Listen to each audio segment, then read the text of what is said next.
예, 오늘 하나님께서 우리에게 주신 말씀 함께 보겠습니다. 마가복음 14장 22절부터 24절까지의 말씀 같이 한 목소리로 세 절의 말씀을 주보나 앞에 있는 화면 보시고 함께 목소리 맞춰서 읽도록 하겠습니다.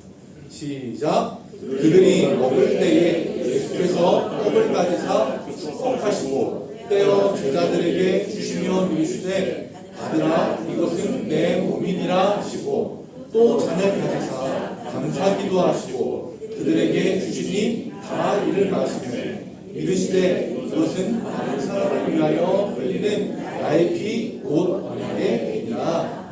아멘.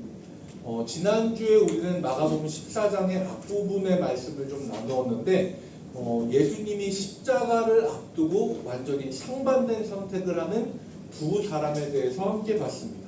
한 명은 예수님을 향한 순전한 사랑 때문에 자신의 미래가 담긴 향유를 완전히 깨트린 베다니의 이름 없는 여인 한 사람이 있었고요. 그리고 예수님에게 삶을 나누고 가르침을 받았지만 나의 계산의 껍질을 깨지 못해서 노예 한 명의 몸값으로 예수님을 팔아버린 가룟 유다에 대한 이야기를 우리는 함께 나누었습니다. 우리는 지난 시간에 말씀을 통해서 이 여인과 같이 거룩한 낭비를 하는 사람들이 되자라고 하고 함께 말씀을 우리는 살펴보았고요. 오늘은 배신을 덮는 식탁이라는 제목으로 14장 중반부 12절부터 26절까지 말씀을 같이 좀 볼 거고요. 이 본문은 우리가 너무나도 잘 아는 예수님의 최후의 만찬, 그 장면이 오늘 함께 이야기를 나눌 말씀입니다. 사람들이 식사를 하는 거, 밥을 먹는다는 게 민족마다 좀 차이는 있지만 좀 같이 밥을 먹는다라고 하면 좀 더 친밀해지는 관계로의 발전을 의미합니다. 그리고 그 와중에 한국 사람들은요 참 밥에 진심이에요. 그래서 오늘 저도 이제 오시는 분들 이렇게 인사하면서 그렇게 인사도 드리기도 했는데 식사하셨어요? 이렇게 여쭤봐요. 한국 사람들은 밥으로 물어봅니다. 그리고 이렇게 말이나 행동이 좀 불쾌하면은요, 밥만 떨어져 이렇게 얘기를 하기도 하고요. 그리고 걱정이나 고민이 많을 때 밥도 안 넘어가 이렇게 얘기를 합니다. 다 밥으로 얘기를 해요. 친한 사람들이랑 헤어질 때 다음에 밥 한 번 먹자 이러고 또 헤어지고요. 그리고 이제 나한테 기분 나쁘게 하고 좀 그런 사람한테 얘기할 때 야, 너 콩밥 먹고 싶냐? 뭐 이렇게 다 밥으로, 한국 사람들은 밥으로 다 모든 게 이야기가 가능합니다. 그리고 한 지붕 안에서 같이 밥을 나눠 먹는 사람들을 가리켜서 식구라고 하죠. 같은 밥을 먹는 입이라고 하는 뜻입니다. 우리나라도 밥에 되게 진심인데요. 우리나라만큼 혹은 우리나라보다 조금 더 진심인 나라가 이스라엘, 중동 지방이 식사 문화에 대해서 굉장히 진심이에요. 그래서 이 사람들은 이 중동 지역은 항상 민족들이 좀 작은 민족들이 많고 다툼이 많은 지역이어서 이쪽에서 만약에 같이 한 식탁에서 밥을 먹는다 라고 하면은요, 이 사람은 이제부터 내 형제요 라고 하는 뜻이에요. 그래서 누군가가 이 사람을 해치려고 한다? 그럼 내가 당신을 도와주고, 그리고 누군가가 나를 해치려고 한다? 당신도 당연히 나를 도와줘야 되는 거예요. 그런 관계로 맺어지는 게 이 중동 지방 이스라엘 지역의 식사 문화의 특징이에요. 그래서 우리가 성경을 이렇게 지난 성경들을 이렇게 보면 아브라함이 지나가는 손님에게 식사를 대접하고 먹을 걸 대접을 해주는 그 환대 문화가 있는데, 거기서 보면 우리나라는 그렇잖아요. 뭐 지나가는 사람 뭐 대접하고 그러면 앉아서 같이 주워 먹고 얘기도 하고 뭐 어디서 왔냐, 피부가 뭐 장난이 아니신데 뭘로 장난을 쳤냐, 뭐 이런 얘기도 하고 하잖아요. 같이 얘기를 하면서 먹고 이렇게 하는데, 그 나라 사람들은요 식사를 하는 사람과 그리고 시중을 드는 사람이 확실하게 딱 구별이 돼요. 같이 식사를 하면 동급이에요. 근데 주인이 누군가에게 대접을 한다? 그러면 그 손님과 같이 앉아서 먹는 거는 손님이 같이 와서 드시죠 하면 먹는 거고, 초청을 해야지 먹는 거고, 그게 아니면 주인은 주인이지만 대접하는 사람 입장으로서 그 사람들에게 서빙만 해주는 거예요. 그래서 나중에 예수님이 엠마오 내려갈 때 제자들 2명 이렇게 내려갈 때 같이 내려가시잖아요. 그때도 제자들이 예수님에게 같이 식사하시죠 라고 해서 예수님이 그 식탁에 같이 앉으시고, 이런 문화들이 그 안에 성경에 곳곳에 많이 나와 있어요. 이 사람들은 밥 먹는데 되게 진심이고 식사를 한번 하면 이 사람은 나와 한 음식, 그러니까 같은 걸 먹고 우리는 이제부터 가족이야. 누구도 우리 서로를 건드리지 못해. 그 안에서 서로를 향해 칼을 겨눈다? 상상도 못하고 원수였어도 같이 앉아서 밥을 먹으면 그때부터는 최고의 친구가 되는 게 이 사람들의 문화예요. 그 문화를 우리가 머릿속에 기억을 해두고요. 그 다음에 오늘 말씀을 이렇게 살펴보면요. 예수님은 먼저 제자들에게 유월절 식사를 준비하라고 합니다. 유월절은 우리나라로 치자면 광복절이에요. 말 그대로 이집트의 노예로 살다가 해방된 날. 그게 유월절이고 우리나라는 일본의 이제 식민지로 살다가 해방된 날. 광복절이죠. 근데 우리나라는 그냥 빨간 날 그날의 의미를 기억하자 이 정도로 하고 지나가는데 이스라엘 사람들은 먹는 거에 진심이잖아요. 그래서 이 사람들은 그 날도 먹을 걸로 기억을 해요. 그날에는 쓴 나물을 먹고요. 그 다음에 어린 양을 잡아서 그 고기를 먹는데 먹을 때도 그냥 안 먹어요. 허리띠를 메고 지팡이를 손에 들고 신발을 신고 언제든지 나갈 준비를 하고 먹는 거예요. 그러면서 그 당시에 출애굽 당시에 했었던 그 문화를 그대로 재현하는 거예요. 그날 밤에 급하게 먹고 바로 나가야 되니까 먹을 것도 그렇게 하면서 먹으면서 그때 기억을 갖는 거예요. 그런데 그 6월절 식사 자리는요, 잔치 자리예요. 우리나라가 해방된 날이니까 평소에 안 먹던 음식이 차려지고 고기가 차려지고 떡이 차려지고 여러 가지 음식들이 있어요. 그 자리에서 예수님이 제자들과 함께 식사를 하는, 자, 우리는 가족이야, 우리는 이제 형제야, 우리 그 누구도 우리 사이를 배신하거나 끼어들 수 없어 라고 하는 그 행복한 식사 자리에서요, 예수님이 폭탄 발언 같은 이야기를 하세요. 18절 말씀입니다. 다 앉아 먹을 때 예수께서 이르시되 내가 진실로 너희에게 이르노니 너희 중에 한 사람 곧 나와 함께 먹는 자가 나를 팔리라 라고 이야기합니다.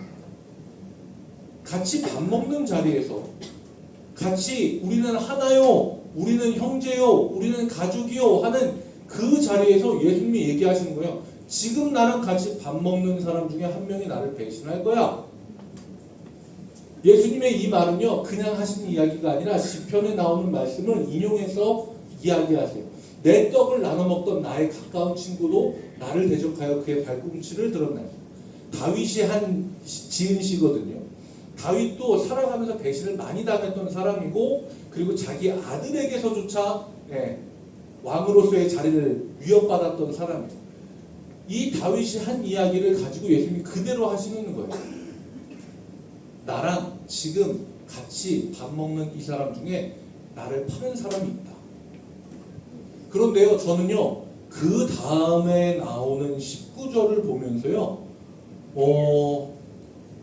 되게 마음이 철렁했어요. 제자들이 그 자리에서 식사를 하는데 예수님이 그 이야기를 딱 던졌잖아요. 분위기가 어땠겠어요? 아, 예수님 농담도 잘하시네. 맛있게 식사하시죠? 아유, 뭐 양고기 좋네. 이러지 않았을 거예요. 분위기가 삽시간에 얼었고 굉장히 누구 하나 침묵 깨기 어려운 분위기로 바뀌었을 거예요. 근데 그 상황에서 제자들이 보인 행동을 보면요, 근심하면서 하나씩 저는 아니지요 라고 예수님에게 거꾸로 물어보기 시작을 해요. 여러분들은 살면서 오해를 받아보신 적이 얼마나 있으신지 모르겠는데 저는 굉장히 흔한 오해를 한 번 되게 크게 받아본 적이 있어요. 초등학생 5학년 때쯤으로 기억을 하는데요. 제가 5학년 때까지 몸이 약한 편이었습니다. 믿지 않으셔도 어쩔 수 없어요. 제 과거니까요. 네. 근데 체육 시간에 친구들이 다 나가서 이제 뭐 체육하고 그러는데 몸이 아주 선생님 저 좀 어지러운 것 같아요. 이렇게 해가지고 교실에 이제 들어와 있었는데 그리고 나서 반장이 학급비가 없어졌다고 하는 거예요. 굉장히 이게 그 영화에 나오는 클리셰 같은 오해받는 상황인 거죠. 그래서 야, 체육 시간에 남아있던 사람이 나밖에 없는데 학급비가 없어, 너무 억울하잖아요. 그래서 나 아닌데, 나 너무 아니라고. 그래서 애들이 야, 학급비 없어졌어 웅성웅성. 야, 뭐야, 체육 시간에 누구 남아있어? 야, 제가 남아있으면 그 얘기를 듣자마자 나 아니야! 나 아니라고! 자, 이렇게 반응하는 거랑요. 친구들이 야 제가 혼자 남아있었는데 근데 그 아이가 혼자 근심하면서 내가 보기엔 나는 아닌 것 같아. 어느 쪽이 더 의심스러우세요? 저는요 두 번째가 훨씬 의심스러워요. 사람이 억울한 경우를 당하면요 앞뒤 안 재고 1차적으로 무조건 반응이 나와요. 네가 갖고 가지 아니야! 그런데요 예수님이 너희 중에 나랑 같이 밥 먹는 너희 12명 중에 한 명이 나를 판다? 저 아니에요! 한 사람이 한 명도 없어요. 이 얘기는요 제자들이 마음속에 그런 생각을 조금이라도 다 갖고 있었다는 거예요. 굉장히 저는 읽어보면서 마음이 철렁한 거예요. 예수님이 야 너희 중에 한 사람이 나를 판다. 예수님 저 아닙니다 라고 하는 제자가 한 명도 없었어요. 다 근심하고 있다가 저 아니죠? 저 아니죠? 라고 물어봐요. 전 그리고 성경을 쭉 읽으면서 야, 이 사람들이 진짜 속에 그 생각이 있었구나라는 생각이 들었던 게 14장이 끝나기 전에 예수님이 겟세마네 동산에서 잡히실 때 한 명도 남김없이 다 도망가요. 예수님 곁을 지키지 않았다는 거는요 판 거랑 다름없어요. 그 사람들의 손에 내어준 거예요. 그 곁에서 지키지 않았어요. 그 누구도 예수님 한 분을 자기네 12명이서 딱 달라붙어서 그 누구도 우리 예수님 못 데려갑니다라고 버텨내지 못하고 다 도망갔어요. 한 명도 남지 않고. 그게 뭐냐? 이 사람들 마음속에 예수님이 제일 중요하지 않을까. 마음에 근심하면서 얘기해요. 전 아니죠. 혹시 저 아니죠. 이 얘기는 뭐냐면 나 자신에 대한 확신이 없는 거예요. 예수님이 팔려갈 상황이 되면 아 나는 절대 그렇지 않아요. 이렇게 얘기해요. 그렇게 얘기해야만 돼요. 그런데 제자들은 고민하고 근심해요. 그리고 나서 14장 보면 나중에 베드로가 얘기를 해요. 사람들이 다 가더라도 저는 절대 배신하지 않습니다. 이게 목회자들 사이에 농담처럼 하는 이야기인데요. 어떤 새로운 임지에 가잖아요. 그러면 제일 먼저 뛰어나와서 가방 받는 사람이 나중에 제일 먼저 가방 집어던지는 사람이다라는 농담이 있어요. 베드로가요 자신 있게 얘기하잖아요. 사람들이 여기 있는 사람들이 다 예수님 배반해도 저는 절대 아닙니다. 그럼 꼭 그놈이 제일 많이 배신해요. 우린 이미 결과를 알고 있잖아요. 3번이나 저주하면서는 내가 저 인간 아니면 나를 죽여라라는 얘기예요. 딴 사람들 비교해가면서 그 누가 예수님을 다 배신, 저는 절대 아닙니다. 그놈이 제일 많이 배신하는 거예요. 제자들 그 누구도 베드로한테 손가락질할 자신 있는 사람 한 명도 없어요. 사람이 어떤 무언가를 이야기할 때 진실하면은요 말하고 행동하고 동일 타이밍에 나와요. 맞죠? 아니에요 하면 거짓말이에요. 맞죠? 네 하면 자신 있게 한 번에 나오면 진실이에요. 100%는 아니지만 많은 가능성이 그래요. 제자들의 행동은 근심했어요. 한 명 한 명씩 자신이 없는 자신을 예수님에게 확인받고 싶어 했어요.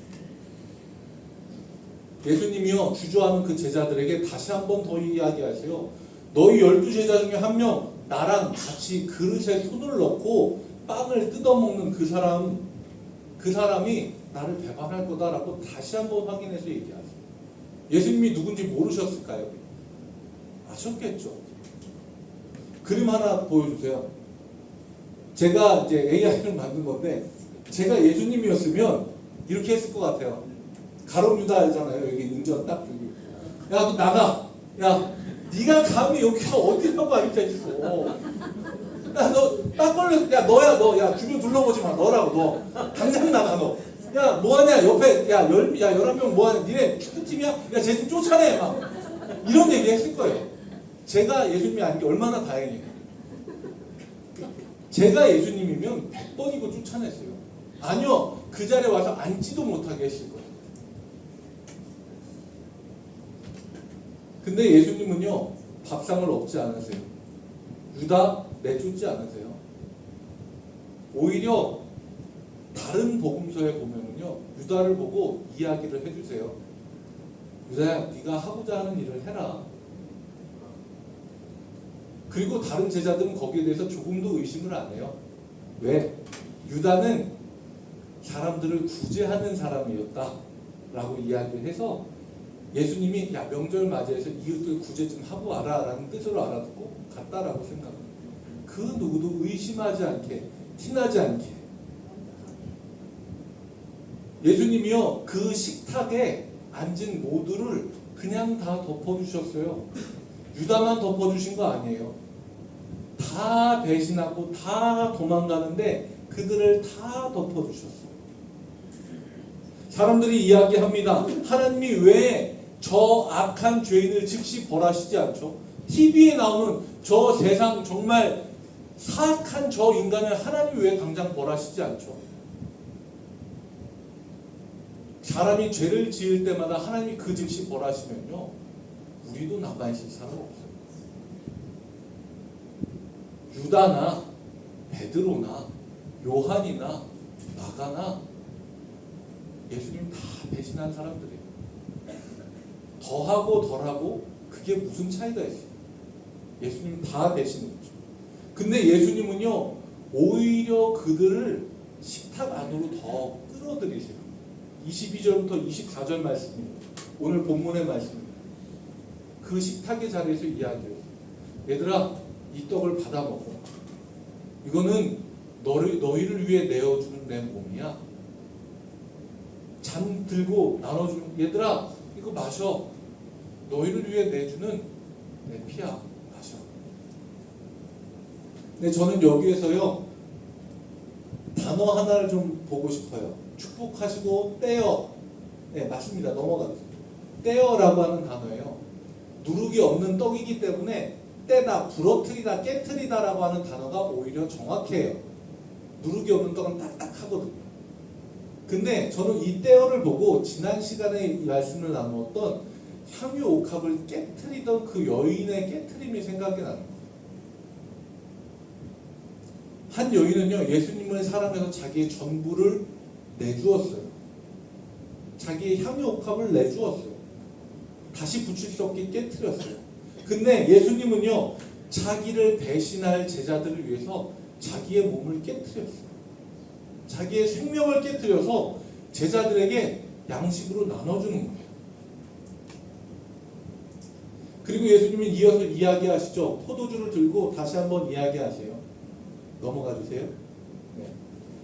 이것은 많은 사람을 위해 흘리는 나의 피고 언약의 피니라. 이 이야기는 말 그대로 구약의 시대에 이스라엘 백성들이 출애굽할 때 그 6월절에 어린 양을 잡아서 그 피를 발라서 죽음이 그들이 넘어가게 했던 것처럼 예수님의 보혈로 모든 죄악과 배신을 덮고 넘어가겠다라고 하는 뜻입니다.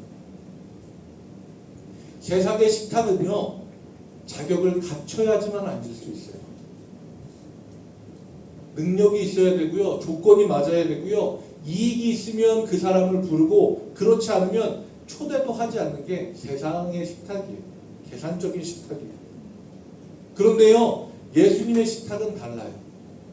그날 밤에 예수님을 팔아넘길 유다도, 예수님을 모른다고 저주하면서 부인할 베드로의 비겁함도, 그리고 오늘날도 수없이 주님을 나도 모르는 사이에 외면하고 있는 우리의 연약함도 다 품어 안으시는 식탁이 예수님의 은혜의 식탁입니다. 배신자를 벌하기 위해서 회초리를 드는 게 아니라 배신자를 살리기 위해서 자기의 몸을 깨트리고 배신을 덮어주시는 식탁이 예수님의 자신의 몸을 내어주신 성찬의 식탁입니다. 저는요, 오늘 마지막 부분에 이 이야기가 조금 길지만 꼭 해드리고 싶은 고전 이야기가 있습니다. 바베티의 만찬이라고 하는 정말 오래된 고전인데요. 영화도 있고 책도 있어요. 배경은 19세기의 덴마크의 외진 바닷가 마을입니다. 여기는요 청교도들이 살았어요. 굉장히 금욕적이고 경건한 삶을 사는 사람들이었는데 이 사람들은 뭐 맛있는 걸 먹거나 즐기는 문화 자체가 굉장히 죄악시되는 그런 문화를 가지고 있었어요. 근데 여기에 바베트라고 하는 프랑스 사람이 하녀로 와요. 그러니까 하녀가 뭐 노예처럼 팔려오는 게 아니라 프랑스의 내전을 피해서 이곳에서 살기 위해서 옵니다. 그리고 이제 먹고 살 게 없으니까 조금 사는 사람들의 집에 하녀로 가서 일을 해주면서 사는 거예요. 그러면서 이 마을에 14년을 살면서 마을 사람들을 쭉 관찰을 합니다. 근데 마을 사람들이요 작은 마을 안에서 서로 경건하게 살려고 애쓰고 노력하는 건 좋은데 사람들의 부족함과 모자람이 보이면요 끊임없이 지적을 해요. 당신 행동 그렇게 하면 안 되지. 당신 말 그렇게 하면 안 되지. 당신 보니까 게을렀던데 당신은 이게 문제야. 저게 문제야. 너는 코가 문제야. 넌 생긴 게 문제야. 넌 성격이 온갖 걸로 서로 지적하고 지적을 받은 사람은 문화가 그러니까 아 그래 내가 부족하지 라고 생각을 하면서도 다른 한편으로는 너도 하나만 걸려라 라고 이를 갈고 있는 거예요. 그런데 이제 내전 때문에 나왔잖아요. 이 바베트라고 하는 사람이. 그래서 프랑스에 있는 자기 친구에게 편지를 계속해서 서신으로 이제 왔다 갔다 하면서 나라의 소식도 물어보면서 전쟁이 어느 정도 정리가 됐는데 이제 돈이 없으니까 그쪽으로 이제 다시 이사갈 돈이 없으니까 친구에게 부탁을 합니다. 복권을 좀 사줘라.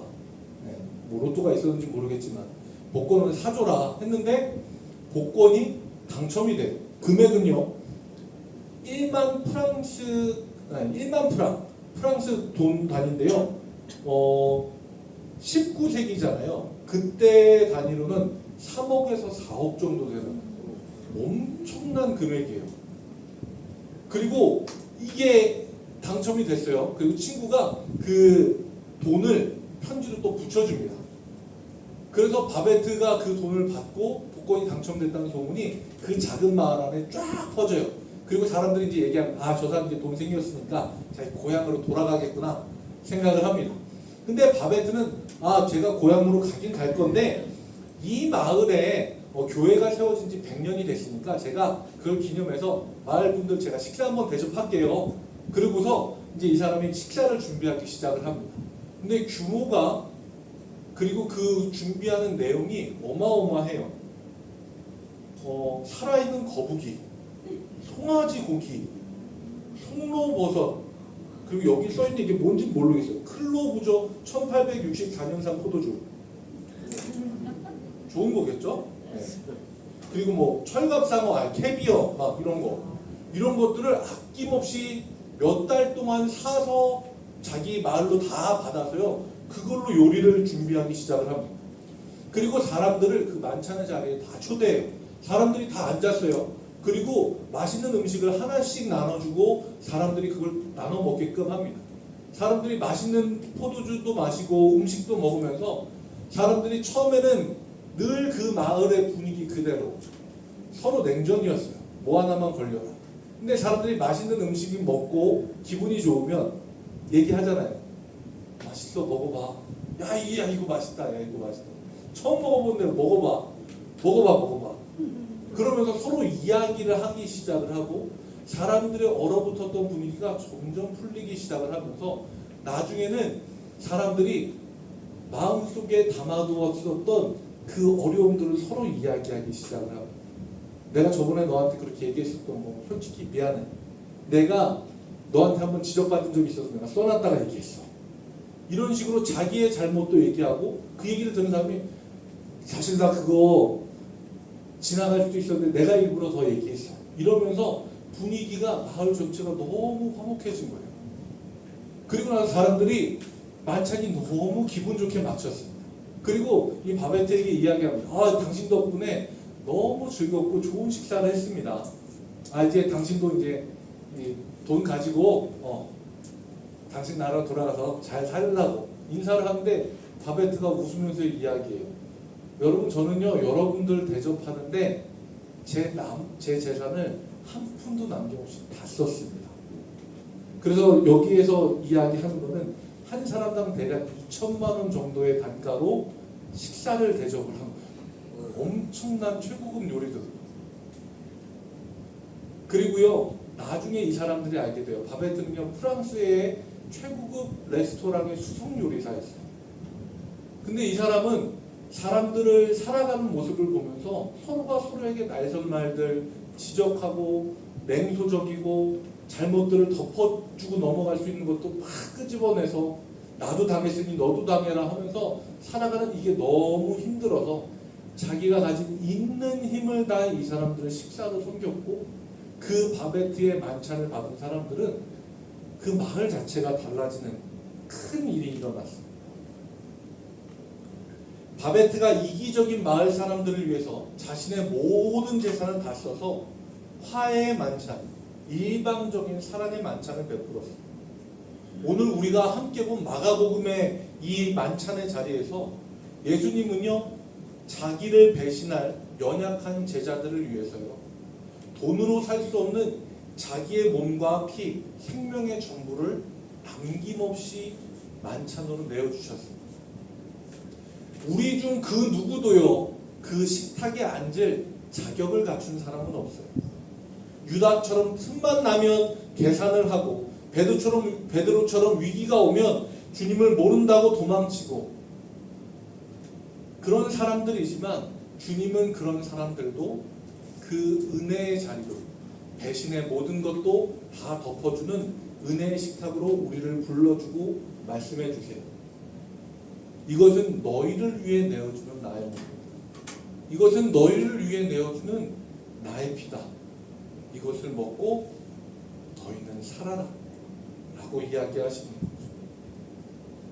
우리를 위해 자신의 몸을 아낌없이 산산히 깨뜨리신 그 식탁 앞에 우리의 굳은 마음과 복잡한 계산을 다 내려놓고 우리를 위한 그 위대한 식탁을 마음껏 누리고, 우리도 이제 우리의 이웃들에게 가서 내 삶을, 내 살을 떼어주고 나눠주면서 바베트처럼, 예수님의 제자처럼 그렇게 살아야 될 줄 믿습니다. 아멘. 예수님의 피와 살을 받아먹은 제자라면 우리의 삶의 자리에서 예수님과 같이 나의 모든 것을 아낌없이 깨트리고 나눠주고 퍼주는 그런 장자의 교회 성도님들이 되시길 주님의 이름으로 축복합니다. 아멘. 함께 찬양하겠습니다.